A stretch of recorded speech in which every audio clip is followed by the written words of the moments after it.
Everything you need to know about Iceland's temporary ban on fin whale hunting and where things go from here on this episode of the Reykjavik Newsdesk.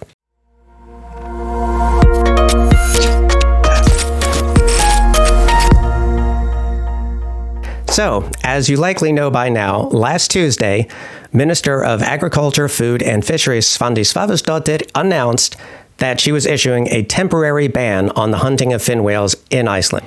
Now, I've reported on the fin whale hunting situation in Iceland in numerous videos in the past, so you know that fin whale hunting is not some rich cultural historic tradition in Iceland. That is, in fact, the very recent hobby of a very rich man, Kristján Lofsson, through his company Hvalur HF. And he doesn't do this because it makes him any money, because it doesn't. Rather, he does this because he can. What I'm going to get into here is what led to this decision, what the reactions from involved parties have been, and what the consequences of this decision might be. Well, first of all, you might be confused because Svandís has in the past said that she had no legal basis to revoke the whaling permit for Hvalur HF, and this was after an initial report from the Food and Veterinary Authority, which basically showed that Hvalur was breaking Iceland's regulations about hunting whales. Well, what changed? A professional committee on animal welfare under the auspices of the Food and Veterinary Authority, also known as MAST, issued another report, which Svandís says she received on her desk on Monday, saying that the whale hunting was breaking Iceland's animal welfare laws, and therefore she had no choice. She has said she had no choice but to just pull the plug on whale hunting altogether, at least for the time being. If you're confused about what the difference is here, don't feel bad, because both reports arrive at the same conclusion, which is that it takes these animals several hours to die. In the first report, saying that this was in contravention of Iceland's regulations about whale hunting, and the second report saying that it was in contravention of Iceland's animal welfare laws. So, with the second report, Svandís said that she had absolutely no choice but to at least temporarily stop fin whaling in Iceland. Now, was the minister's decision legal? I'm not a lawyer, and this is a decision that's being hotly debated right now by lawyers and will likely be contested for some time to come. But it bears emphasis that this ban is temporary. It is only to last until the autumn, so fin whale hunting may resume again. It might not. It might get banned by Parliament altogether. It might not. We'll get to that later. But the reaction to this decision has been pretty heated on, well, all sides of the equation, but in Parliament in particular, there's been some very interesting takes. Inga Sæland, who is the chair of the People's Party, said that while she is in support of banning fin whaling, she was puzzled by the suddenness of the minister's decision. Not so puzzled was Loimaur Einarsson of the Social Democrats, who had said that while he too supports banning fin whale hunting, he believes that Svandís took this very sudden decision in response to the Independence Party having recently taken some potshots at the left Greens, in particular over immigration. Both whale hunting and immigration, Loy contends, are both distractions from these two parties to take the public's attention away from the fact that they're not able to handle the economy. We're dealing with inflation and rising interest rates right now, and he believes that them making a lot of noise about these two particular issues is to distract people from the fact that they're not doing such a great job with the economy. The Reform Party and the Pirate Party both fully supported the minister's decision. The Progressive Party and the Center Party did not. As a result, there's been some noise about the possibility of this government collapsing over whale hunting. Is that a thing that could happen?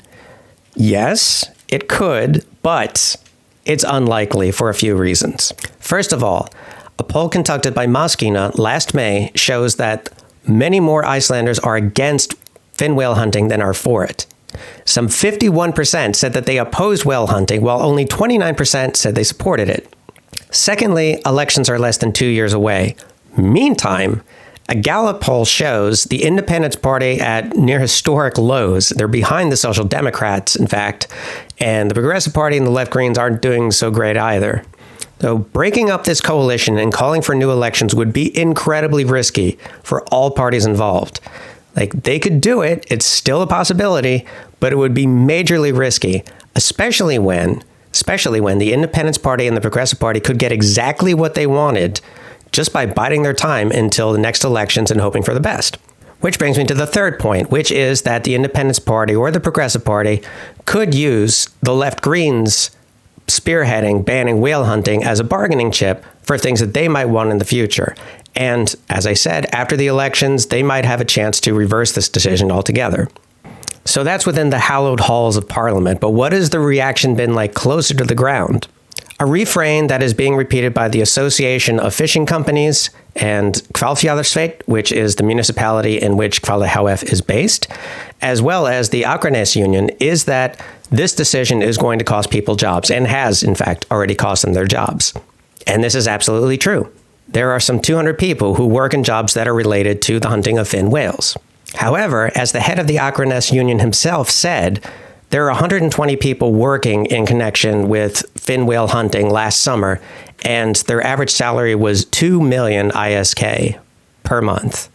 Now, whatever your currency is in your home country, you can do the conversions yourself, but rest assured that this is a pretty comfortable salary by Icelandic standards. It is very likely that these workers have savings. It's also very likely that their boss, Kristján Lofsson, who in 2018 was found to be the wealthiest person in the fishing industry, will be paying them several months' severance. Kristján's company, Hvalur, could even seek damages from the government to help make up for these losses.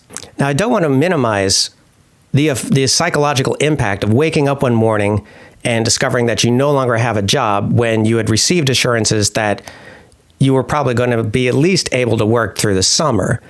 I don't want to downplay that at all. What I am saying is that these workers are probably not going to be economically devastated by this decision of the minister, and their boss, who is, again, the wealthiest man in the fishing industry, is probably at least going to see them through the summer. Speaking of which, where has Kristján Lofsson been in all this?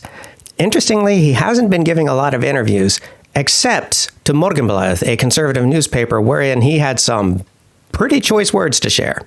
In the interview, Kristján accused one of the people on the MAST professional committee of being unfit for the job, saying that this particular committee member has made many public statements against whale hunting.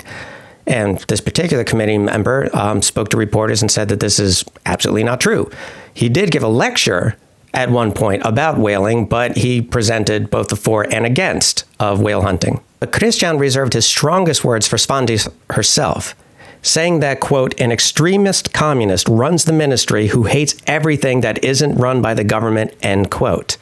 Which is an interesting thing to say, isn't it? He hasn't accused Svandís of going against Icelandic tradition, because he hasn't. He hasn't accused her of being in opposition to Icelandic culture, because this band is not in opposition to Icelandic culture. Rather, he's effectively saying that she hates capitalism, because that's what fin whaling is to Kristján and many others. It's capitalism. In conclusion, yes, fin whaling is banned in Iceland until at least the autumn.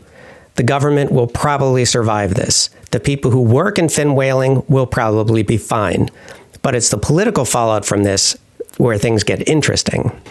You see, historically, the Independence Party and the Left Green Party have been at odds over immigration policy. The Independence Party tends to be stricter about immigration than the Left Greens.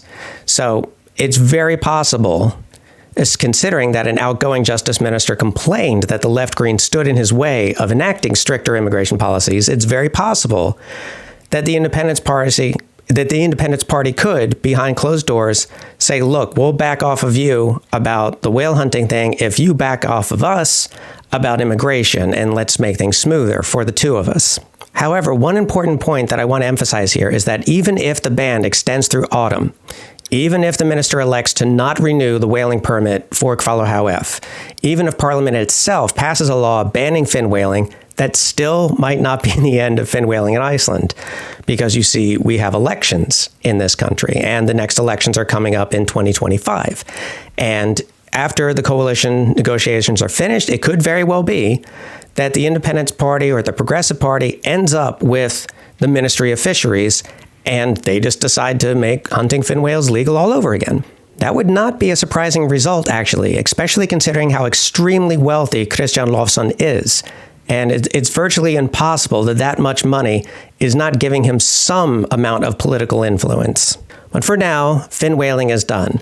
Iceland's fin whales can rest easy this summer. But whether fin whale hunting is gone for good and what the political fallout will be still remains to be seen. In any event, that's all for this episode of the Reykjavik News Desk. I'd like to remind you that my next Ask Me Anything session is tomorrow at 1600 hours GMT. And this Ask Me Anything session is for $20 patrons. And so it's not too late to get in on that. If you want to get in on that, we always have a wonderful time where people can just ask me questions about, well, anything, as the name would suggest. Ask me questions about Newsdesk, about Iceland, about myself personally. We always have a great time hanging out. So I hope to see you there. And you can take part in this by signing up for my Patreon now, which is the link to which is in the description, which reminds me, I want to thank Corinne Vasquez, Marion Ward, Christopher Hunter, Marion Moores, Kimberly McDaniel, Iceman98, and Octavia Hrund Jonsdottir for being patrons on the $20 level, Ian Kingsley and Laura Johnson for being patrons on the $15 level, Hafstein Himmelblom Greginosson, Stephen Ellis, and Vivi Carvalho Schaffner for being patrons on the $10 level. You folks rock. That's all from me at Newsdesk. Be good to each other.